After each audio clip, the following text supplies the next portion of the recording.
The shadow of Blackwood Manor, a full moon horror. They say some places are born evil, while others are made that way by the secrets buried within their walls. Welcome back to the channel. Tonight, we step into the darkness of a place the locals fear to even mention. Blackwood Manor. For decades, the gates have remained rusted shut, and the windows have stayed dark. But tonight, under the cold light of the full moon, a flicker of light has appeared in the attic. Is it a trick of the mind? Or has something finally woken up? Lock your doors, turn down the lights, and whatever you do, don't look behind you. This is the story of the night the silence finally broke. The night was deep, and dark clouds drifted slowly across the sky. Behind them, a full moon casting its pale, eerie light upon the earth, spreading an unsettling silence. At the edge of the road, where wild bushes and skeletal trees blocked the path, a rough, unpaved lane led towards an old, iron fence. This fence, once magnificent, was now consumed by rust. Large sections of it were entwined with dry vines, like giant serpents coiling their prey. The heavy iron gates, which must have once opened grandly, now hung half open, half broken. Their creaking protest echoed with every gust of wind, like an ancient ghost whispering. Beyond the gates, a stony path stretched forward. Dry leaves scattered across it, crunched underfoot with every step, creating a sound that in the dead of night felt even more ominous. This path slowly ascended, and at its end, shrouded in darkness, stood Blackwood Manor. The old stories claimed whoever stepped into this manor never returned, or if they did, they were never the same. Their soul lost somewhere in the manor's gloom, and on this moonlit night, Blackwood Manor felt even more dangerous. There was a strange, cold, and dreadful scent in the air, as if an ancient secret was finally about to unravel. The heavy iron gate had slammed shut with a finality that felt like a gavel, hitting a wooden block in a silent courtroom. Done, settled. I was no longer a visitor. I was a captive of the grounds. I stood there for a long moment, my back pressed against the cold, rusted bars, waiting for my heart to stop drumming against my ribs. The air here felt different than it did just 10 feet away on the main road. It was thick, heavy with the smell of wet earth and something metallic, like old pennies or dried blood. I took a deep breath, but the air felt thin, as if the house itself was breathing in all the oxygen, leaving me with nothing but the scraps. I turned my gaze back toward the manor. Up close, it didn't just look old, it looked exhausted. The blackened bricks seemed to lean inward, as if the weight of the secrets inside was finally pulling the structure into the ground. I began to walk up the stone path. Each step felt like a betrayal of my own survival. Instinct. Crunch, crunch, crunch. The dry leaves under my boots sounded like breaking bones. In the absolute silence of the Blackwood estate, every sound was amplified. Every noise felt like a shout. I reached the porch. The wooden steps groaned under my weight. A long, slow, high-pitched creak that seemed to travel up the walls and disappear into the dark eaves of the roof. I stopped. I listened. From somewhere deep inside the house, I heard a thud. It wasn't loud, but it was heavy, like a piece of furniture being dragged across a floor, or a door being closed in a room far, far away. The voice you selected does not support this language. Please click the upper right corner to switch to another voice. Is anyone there? I whispered. My voice didn't travel. It felt flat, swallowed by the damp wood and the heavy shadows. I reached out a trembling hand and touched the front door. The wood was gray, weathered by a century of storms, and so cold it felt like touching a block of ice. I didn't even have to turn the handle. As soon as my fingers brushed the surface, the door shifted. It gave way with a slow, agonizing moan of hinges that hadn't seen oil since the Great Depression. I stepped inside. The darkness of the foyer was absolute. It wasn't the darkness of a room with the lights off. It was the darkness of a cave, deep underground, I pulled out my flashlight, the beam cutting through the air like a knife. The dust motes danced in the light, millions of tiny particles swirling in the stagnant air. As the light swept across the walls, I saw them. Portraits, dozens of them. Men in stiff collars, women in high-necked black lace, children with pale, unsmiling faces. Their eyes seemed to catch the light of my flashlight, reflecting it back with a dull, glass-like shimmer. It felt like walking into a crowded room, but a room where everyone was holding their breath, waiting for me to make the first move. I walked further into the hallway. The floorboards here were covered by a tattered rug, its once grand patterns now faded to the color of bruised skin. And then I saw it. At the very end of the long corridor, a pale, flickering glow. It wasn't coming from a lamp or a candle. It was a cold, bluish light that seemed to bleed out from under a door at the far end of the hall. And right there, standing just outside that door, was a figure. My breath hitched. I dropped the flashlight, and for a second, the world went dark as the light rolled across the floor. When I picked it up and swung it back toward the end of the hall, the figure was gone, but something else was there. A trail, wet, dark, and glistening on the dusty rug. It looked like someone had dragged something heavy through the dirt. Drip, drip, drip. I followed the trail with the beam of my light, up the walls, across the ceiling, and then I looked down at my own feet. The wet trail didn't start at the door. It started right behind where I was standing. I wasn't alone. I had never been alone. Something had been following me since the moment I stepped over the threshold, and it was standing right behind me. I couldn't move. My muscles felt like they had been turned to stone, pinned under the weight of a gaze I couldn't see but could feel, pressing against the back of my neck. The air behind me grew unnaturally cold, so cold that I could see my own breath frosting in the beam of the flashlight. I slowly, inch by inch, turned my head. Nothing. The hallway behind me was empty, just the long, hollow stretch of the foyer leading back to the closed front door.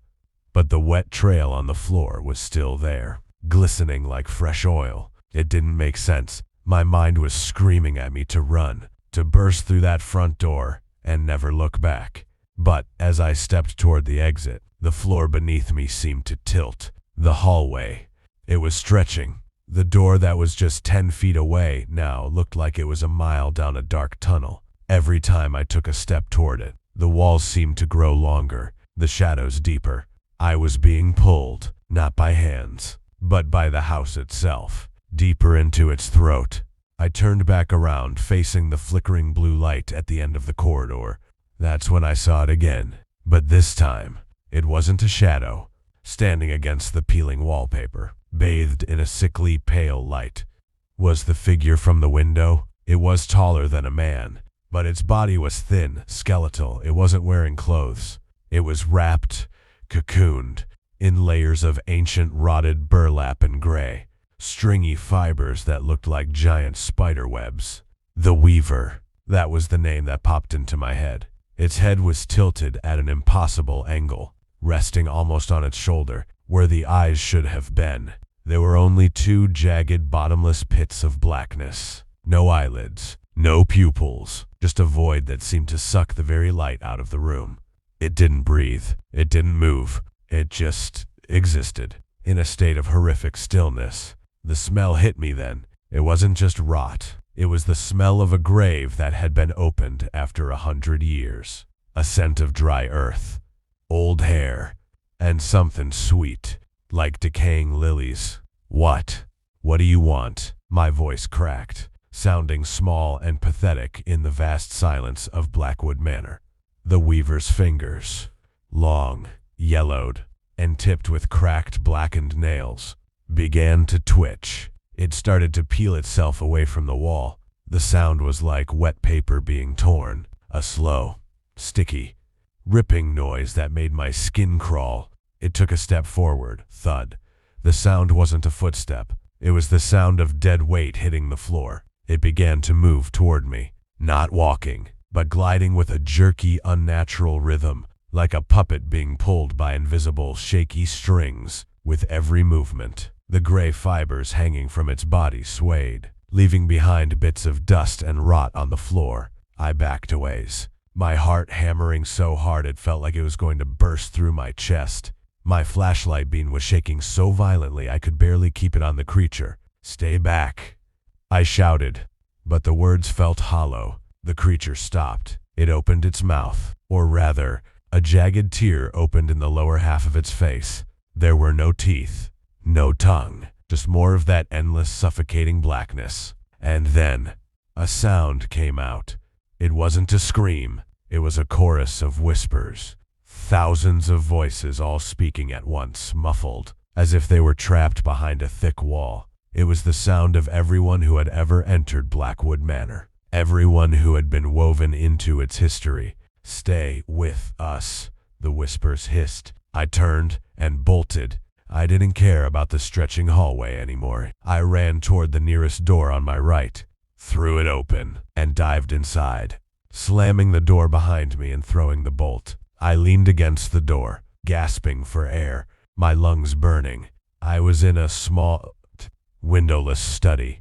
Bookshelves lined the walls, filled with leather-bound volumes that had turned to dust.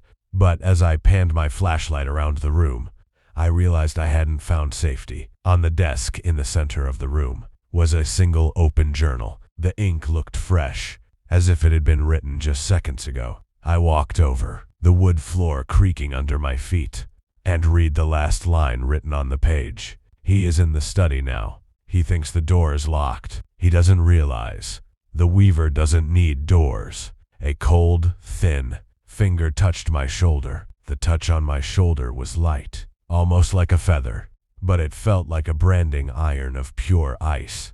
I froze. My heart didn't just race. It stopped. For a heartbeat that felt like an eternity, the world ceased to exist. There was only me, the book, and the cold pressure on my skin. I didn't scream. I couldn't. My throat had tightened into a knot of raw terror. I slowly, painfully, turned my head to look over my shoulder. There was nothing there. The air was empty, but as I swung my flashlight around the room, I saw the impression on my jacket. A small, damp handprint was fading from the fabric of my shoulder. It was as if someone invisible had reached out from the very air to mark me. I stumbled back, away from the desk, hitting a bookshelf. A dozen old volumes fell to the floor, their pages crumbling into gray flakes like the wings of dead moths. I looked back at the journal on the desk. My hands were shaking so much I had to grip the edge of the wood to stay upright. I leaned in, the beam of my light dancing over the yellowed paper. The handwriting was elegant, old-fashioned, but there was a frantic energy to it. The ink was still glistening, a dark, deep purple that looked almost like bruised blood. I turned the page back, wanting to see who had lived here, who had been trapped here before me. December 14th, 1924, the entry began. The walls are moving again. I can hear them breathing behind the wallpaper. Elias says it's just the house settling. But Elias hasn't been the same since he went into the cellar. He stands in the corners of the rooms now, facing the wall, whispering to the shadows. He tells me the weaver is hungry. He tells me the weaver needs new threads to keep the house standing. I fear I am the next spool. A chill ran down my spine. That was over 100 years ago. How could the ink be wet? How could the journal know I was standing here, right now? I turned another page. My eyes widened. "The boy with the flashlight is scared," the journal read. "He's looking at the handprint on his shoulder. He thinks he can run. But he doesn't know that Blackwood Manor doesn't have exits, only deeper entrances." He's currently looking at this very sentence, wondering if he is dreaming. He is not dreaming. I slammed the book shut. I couldn't read another word. The room felt like it was shrinking, the bookshelves leaning in closer, the ceiling lowering. The smell of decaying lilies was becoming overwhelming, thick enough to taste. Suddenly, the light in my flashlight began to flicker. Snap, sizzle, snap. No, not now, I hissed, banging the side of the plastic casing. The light died. Pitch blackness swallowed the room. In the dark, the whispers returned. But they weren't in the hallway anymore. They were inside the room with me. They were coming from the bookshelves, from under the desk, from the very floorboards beneath my boots. New threads, the voices hissed in a rhythmic chant. New threads for the house. Then I heard a sound that made my blood turn to lead, a scratching noise, like long, sharp fingernails, dragging I across the other side of the study. Door, scritch, scritch, scritch. Then the sound moved. It wasn't on the door anymore. It was on the ceiling, directly above my head. I fumbled with my flashlight, my fingers slick with sweat. It clicked back on. I turned the beam upward. The weaver was there. It was clinging to the ceiling like a massive, bloated insect. Its gray, rotted fibers were hanging down like weeping willow branches, swaying in a wind I couldn't feel. Its head was twisted 180 degrees, those black, hollow pits for eyes staring straight down into my soul. It didn't drop. It didn't jump. It simply began to descend, its body elongating, stretching like taffy, as if it were being unraveled from the ceiling itself. I didn't wait for it to reach the floor. I lunged for the door, ripped it open, and sprinted back into the hallway. But the hallway wasn't the same. The blue light at the end was gone. In its place was a staircase that hadn't been there before. A grand, sweeping staircase of dark wood, leading down into a basement that glowed with a faint, rhythmic, red light. It looked like a heartbeat. The house was pulsing. Behind me, I heard the study door explode off its hinges. The weaver was coming. I had no choice. He turned and began to run down the stairs, into the very heart of the manor. The stairs felt soft. That was the first thing I noticed as my boots hit the wood. They didn't feel like solid oak anymore. They felt like muscle, like stepping on something that was wrapped in thick, wet leather. Every step I took downward emitted a wet, squelching sound, and the red light from below grew brighter, casting long, distorted shadows that danced rhythmically against the peeling walls. Thump, thump, thump, thump. It wasn't just a sound. I could feel the vibration in the soles of my feet. The entire basement was vibrating in time with that heavy, wet beat. I reached the bottom of the stairs and stopped. My flashlight beam cut through a thick, red haze that hung in the air like a bloody mist. I wasn't in a basement anymore. This was something else. The walls here weren't made of stone or brick. They were covered in thick, pulsating veins, some as thin as hair, others as thick as a human arm. They were all interconnected, stretching from the floor to the ceiling, glowing with that sickly, rhythmic crimson light. It looked like the inside of a giant, prehistoric chest cavity. "What is this place?" I whispered, my voice trembling. The air here was hot, stifling. It smelled of copper and old stagnant water. As I moved the flashlight around, I saw things embedded in the walls. Objects, forgotten by time.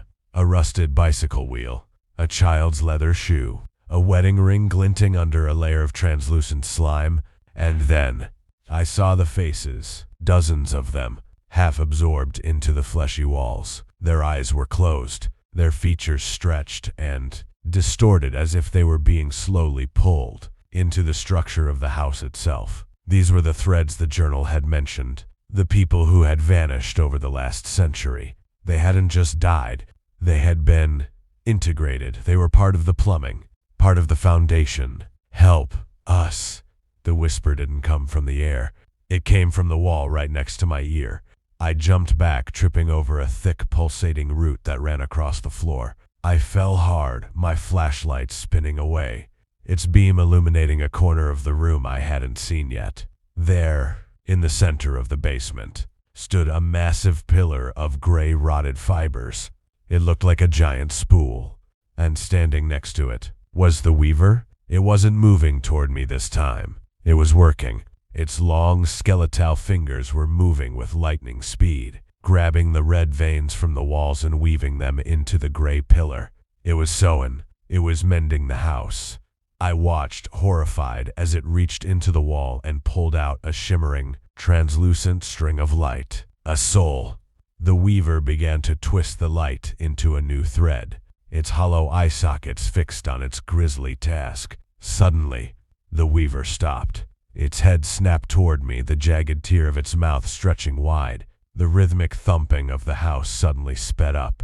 Thump, thump, thump, thump. The veins on the walls began to spray a dark, viscous fluid. The basement was reacting to my presence, like an immune system attacking a virus. The weaver dropped its work and began to skitter across the fleshy floor toward me. Its movements no longer jerky, but fluid and terrifyingly fast. I scrambled for my flashlight, my fingers slipping on the gorse-licked ground. I grabbed it just as a cold, wet fiber wrapped around my ankle. "No!" I screamed, kicking out wildly. The fiber was strong, like a steel cable. It began to pull me toward the central pillar, toward the weaver's waiting needles. I grabbed a jagged piece of rusted metal from a pile of junk near the wall and hacked at the thread. It bled. A thick, black ink-like substance sprayed my face, but the thread snapped. I didn't look back.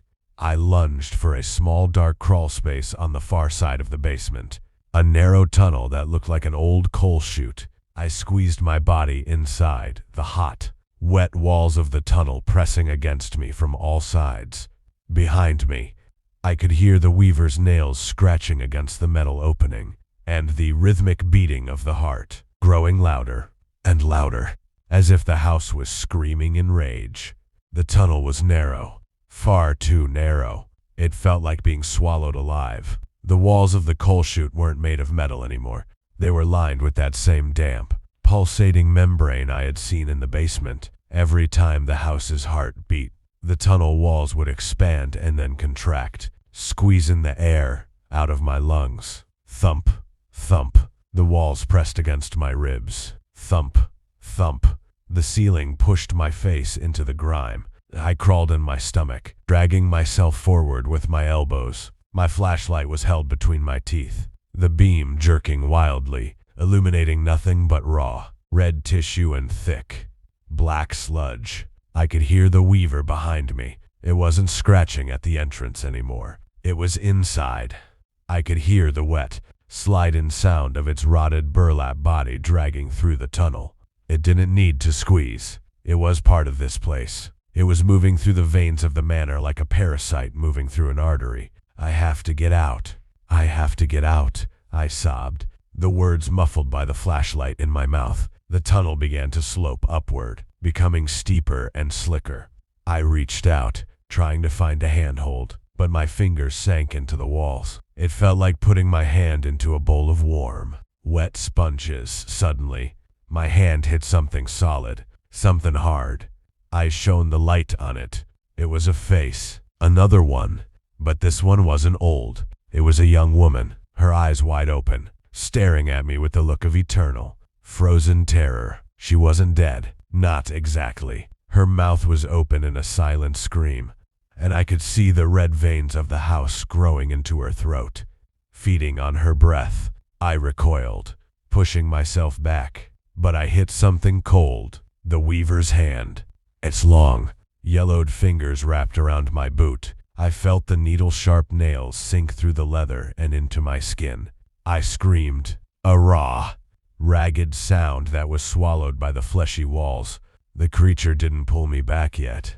It just held me there, as if it wanted me to look at the woman, as if it wanted me to see my future. Witness. The chorus of voices hissed from the tunnel walls. The tapestry grows longer. With a surge of adrenaline, I kicked back with my free leg, striking the weaver's hollow face with the heel of my boot. There was a sound like a dry branch snapping. The grip on my ankle loosened just enough. I scrambled upward, digging my fingers into the soft, bleeding ceiling of the tunnel, pulling myself with everything I had left. Light. I saw a glimmer of gray light ahead, a vent, a way out. I lunged for it, my fingers catching on a metal grate.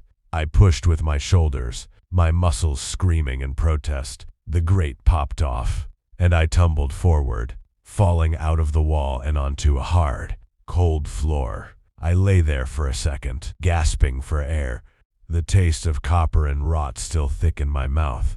I was back in the main part of the house, but I didn't recognize this room. The walls were covered in mirrors, dozens of them, large, small, cracked, and pristine. Every single mirror showed my reflection, but something was wrong. In the mirrors, I wasn't alone. In every reflection, standing directly behind me, was the Weaver, but when I turned around, the room was empty. I looked back at the mirrors. My reflections were all moving independently now. One was weeping, one was screaming, and one, the one in the largest mirror, was beginning to turn into gray fibers. I watched in horror as my own skin began to fray, turning into the same rotted burlap that covered the creature. The house wasn't just trying to kill me, it was rewriting me. I backed away from the mirror, but everywhere I looked, I saw the transformation. I saw the Weaver stepping out of the glass, reaching for me with its long, skeletal arms.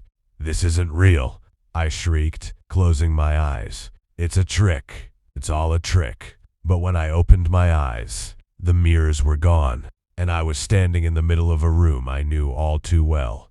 The nursery. The air in the nursery was still, deathly still, unlike the rest of the house, which felt like a living, breathing beast. This room felt like a tomb that had been vacuum sealed a century ago. The smell of rot was replaced by something even more unsettling, the scent of baby powder and old dried milk. My flashlight beam cut through the darkness, landing on a small, wooden rocking horse in the center of the room. It was moving, creak, rock, creak, just a tiny bit, as if someone had just stepped away from it. I panned the light around the walls. They were covered in faded, peeling wallpaper depicting dancing lambs, but the lambs had no eyes. Someone had carefully, deliberately, scratched them out. In the corner sat a white iron crib, its bars rusted and bent. I walked toward it, my footsteps heavy on the moth-eaten rug. Inside the crib was a pile of gray, tangled fibers, the same material that made up the Weaver's body. And tucked inside those fibers was a small porcelain doll. Its face was cracked, and one of its glass eyes had fallen into its hollow head. Suddenly, the room temperature plummeted. I could see my breath blooming in the air like white ghosts. "He was the first," a voice whispered. It wasn't the chorus of 1,000 voices this time. It was a single voice, a woman's voice, thin, fragile, and filled with the century of grief. I spun around, my light darting into the corners. Standing by the window was a woman, or at least, the memory of one. She was translucent, her skin the color of ash. She wore a tattered Victorian dress, and her hands were moving frantically, as if she were knitting, but there were no needles, and no yarn. She was weaving the very air. "Who are you?" I asked, my voice barely a breath. The woman didn't look at me. Her eyes were fixed on the empty crib. "They took him," she whispered. "The house was hungry. The foundations were weak. Elias said the manor needed a soul to hold the stones together. He took our son. He gave him to the shadows." She finally turned her head toward me. Her face was a mask of pure agony. "But a child's soul is too small." It wasn't enough. The house kept demanding more. More threads. More live. My son. He didn't die. He became the needle. He became the Weaver. The rocking horse behind me suddenly rocked violently, hitting the floor with a loud thud. "He is still here," she hissed, her image beginning to flicker and distort. "He's looking for a thread strong enough to finish the tapestry. He has been waiting 100 years for someone like you." A cold realization washed over me. The Weaver wasn't just a monster. It was a victim. A child twisted into a nightmare by the greed of this house. And now, it was right behind me. I didn't need to turn around to know. The shadow on the wall in front of me told the story. A massive, spindly shape was rising up behind my own reflection, its long, skeletal fingers reaching out like the legs of a spider. "Don't let him. Finish it," the woman's ghost shrieked before vanishing into a cloud of dust. The Weaver's hand clamped over my mouth. Its skin felt like dry parchment, and its strength was inhuman. It leaned close to my ear, its jagged mouth opening, Final stitch. It rasped. The world began to spin. The walls of the nursery started to melt away, turning back into the raw, pulsating muscle of the basement. The house was pulling me back down, not to kill me, but to sew me into its very heart. I fought. I clawed at its arms, but the gray fibers began to wrap around my wrists, my chest, my throat. I was being cocooned. I had to find a way to break the cycle, or I would spend eternity as a silent, screaming thread in the walls of Blackwood Manor. The world became a blur of gray fibers and pulsing red light. I was being dragged, my heels scraping against the floorboards. As the weaver pulled me toward the grand staircase, I tried to scream, but the rotted burlap was already tightening around my jaw, sealing my lips with a dry, dusty taste. I was no longer a man. I was a project. As we descended back into the basement, the rhythmic thumping of the house's heart grew so loud it felt like it was happening inside my own skull. Thump dash thump thump thump. The sound was deafening, a vibration that threatened to shake my very bones apart. The weaver tossed me onto the fleshy floor near the central pillar. I watched through a small gap in the fibers as the creature began its work. It didn't use tools. Its fingers were the tools. The sharp, blackened nails acted like needles, pulling translucent, glowing threads from the air around me. My air. My life. I could feel a strange sensation starting in my feet. A numbness. A loss of feeling that was slowly crawling up my legs. I looked down and gasped. My boots were gone, merged into the floor. My skin was turning the color of the walls, becoming gray, textured, and stiff. Stop, I managed to choke out through the fibers. The weaver paused. It leaned its hollow face down just inches from mine. For the first time, I didn't see just a monster. I saw the child the ghost had spoken of. Behind that void of blackness in its eyes, there was a flicker of ancient, agonizing loneliness. The house must stand, the voices hissed. But they sounded weaker, tired. The creature reached out a long finger and touched the center of my chest. I felt a sharp, stinging pain, like a needle piercing my heart. It was pulling the main thread, the one that held me together. If it pulled that string out, I would become like the faces in the walls.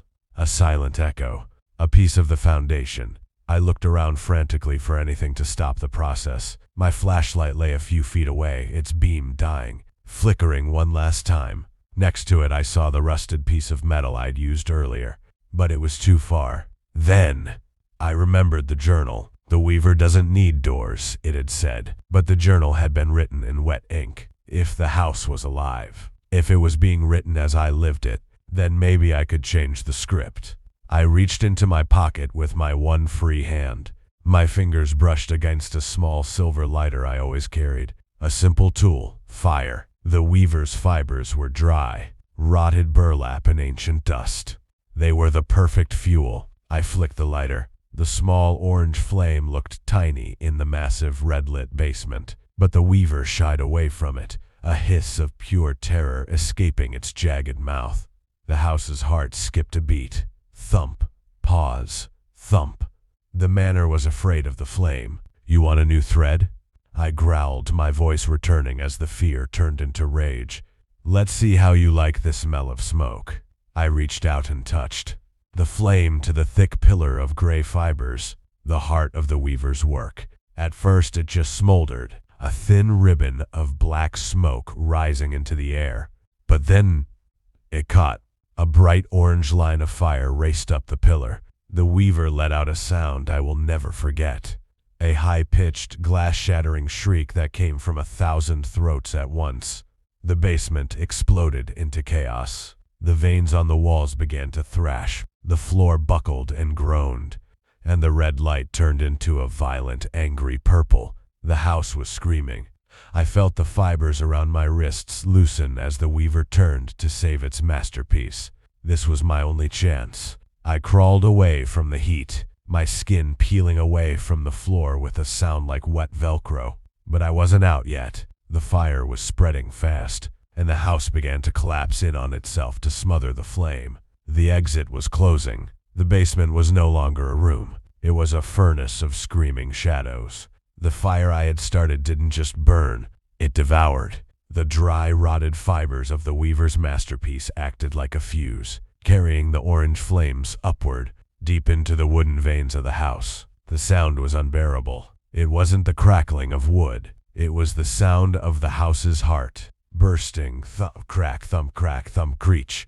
The walls began to bleed a thick, black fluid that hissed as it hit the flames, filling the air with a toxic, stinging smoke that tasted like copper and burnt hair. The weaver was no longer hunting me. It was frantic. It threw its skeletal body onto the burning pillar, its long fingers trying to weave the flames back into threads, trying to stop the unraveling of its 100-year labor. But every time it touched the fire, its own burlap skin ignited. It was a creature of dust and old secrets, and fire was its ultimate enemy. Run, I told myself, but my legs felt like lead. The transformation that had started was reversing, but the pain was excruciating. My skin felt like it was being ripped away from the floorboards. I managed to stand, stumbling toward the coal chute I had crawled through earlier. But the tunnel was gone. The house had contracted in its agony, the walls squeezing shut like a closing fist. I looked up. The ceiling of the basement was cracking. Huge beams of charred oak were splintering and falling into the red mist. Through the cracks I could see the upper floors, the mirrors in the hallway shattering, the nursery toys turning to ash. I scrambled toward the staircase. The steps were no longer soft. They were burning. I climbed, my hands blistering as I gripped the flaming banisters. Every breath was a struggle against the thickening smoke. As I reached the foyer, the sight was a nightmare. The portraits on the walls were melting, the eyes of the ancestors bubbling and running down the canvas like black tears. The front door was right there, just 20 feet away. The moon was shining through the cracks in the wood, a beautiful, cold silver light that promised life. But then, a hand gripped my ankle. It was the weaver. It had followed me up from the depths. Its body was half consumed by fire, its gray fibers glowing like embers in the dark. It wasn't trying to weave me anymore. It was trying to keep me. If the house was going to die, it wanted me to be part of the ashes. Together, the voices hissed. No longer a chorus, but a dying wheeze. Stay together. I kicked out, but the creature's grip was like a vice. It began to pull me back toward the center of the foyer, where the floor was already collapsing into the inferno below. I looked around for anything. A weapon, a tool. My eyes landed on one of the heavy, silver-framed portraits that had fallen from the wall. I grabbed it with both hands and swung it with everything I had left, smashing the heavy metal edge into the weaver's hollow skull. There was a sound like a dry gourd breaking. The creature's head snapped back, and for a split second, the black void in its eyes cleared. I saw a child, a small, terrified boy reaching out for his mother. "I'm sorry," I whispered. The grip loosened. I turned and lunged for the front door. I didn't turn the handle. I threw my entire weight against the wood. The rotted hinges gave way, and I exploded out onto the porch, tumbling down the wooden steps and onto the cold, hard stone path. I didn't stop. I ran. I ran until the air was clear, until my lungs didn't burn, until I reached the rusted iron gates. I turned back just as the roof of Blackwood Manor gave way. A massive column of fire and sparks shot into the night sky, lighting up the woods for miles. The manor groaned one last time, a long, low sound that echoed through the hills. And then, silence. The house was gone. Or so I thought. I stood at the edge of the road, my chest heaving, my hands raw and blackened by the soot of a house that shouldn't have existed. The fire was still roaring behind me, a hungry orange beast devouring a century of nightmares. The silence of the forest was absolute, as if the trees themselves were holding their breath, waiting for the manor to finally let go. I looked down at my hands. The gray fibers that had begun to grow into my skin were gone, replaced by angry red blisters. I was alive. I had escaped the loom. I began to walk away, my footsteps heavy on the asphalt of the main road. I didn't look back. I couldn't. Every time I closed my eyes, I saw that boy's face behind the weaver's mask. I felt the weight of 100 years of loneliness pressing down on my soul. Hours passed. The sun began to bleed over the horizon, a pale, cold gray light that offered no warmth. I reached my car, parked nearly a mile away. My fingers trembled as I fumbled for the keys. I just wanted to go home. I wanted to see people, hear the sound of traffic, feel the sun on my face. I got inside and locked the doors. Click. The sound felt like a shield. I looked in the rearview mirror, expecting to see a monster, but I only saw myself. A tired, broken, terrified man. I drove. I didn't stop for coffee. I didn't stop for gas. I drove until the woods were far behind me, until the skyscrapers of the city began to rise like silver needles against the sky. I reached my apartment, climbed the stairs, and collapsed onto my bed. I slept for 20 hours. A deep, dreamless sleep. When I finally woke up, the world felt normal again. The sun was shining through my window. I could hear the neighbors arguing next door. It was over. I walked into the bathroom to wash the grime from my face. I splashed cold water on my skin, feeling the sting of the burns. I reached for a towel, but my hand stopped in midair. There was something in the sink, a small, thin, gray thread. It was vibrating, just a little. I picked it up. It felt like dry burlap. As I held it, it began to wrap itself around my finger. I pulled it away, but it left a tiny, red mark on my skin. A chill, colder than the basement of Blackwood Manor, washed over me. I slowly turned my head toward the bathroom mirror. My reflection was there. It looked normal. It was moving when I moved. But then I looked closer at my eyes. In the center of my pupils, where there should have been light, there was a tiny, flickering, blue glow, the same light from the end of the hallway. I reached for my phone, wanting to call someone, anyone. But as I pulled it out of my pocket, I felt something heavy, something that shouldn't have been there. I reached into my jacket pocket and pulled out an object. It was the journal. The leather was charred. The pages were soaked in black ink. But it was there. I hadn't taken it. I had left it on the desk. The book opened itself in my hands. The ink was still wet, dripping onto my floorboards. I looked at the very last page, at the very last line. The fire was a beautiful distraction, it read, but a tapestry is never truly finished. It is only moved to a new loom. I felt a sharp pain in my shoulder. I pulled back my shirt and looked in the mirror. The handprint was back, but it wasn't a damp mark anymore. It was stitched into my skin, thick, gray, and permanent. And then I heard it. Not from the hallway, not from the street, from inside my own chest. Thump, thump, thump, thump.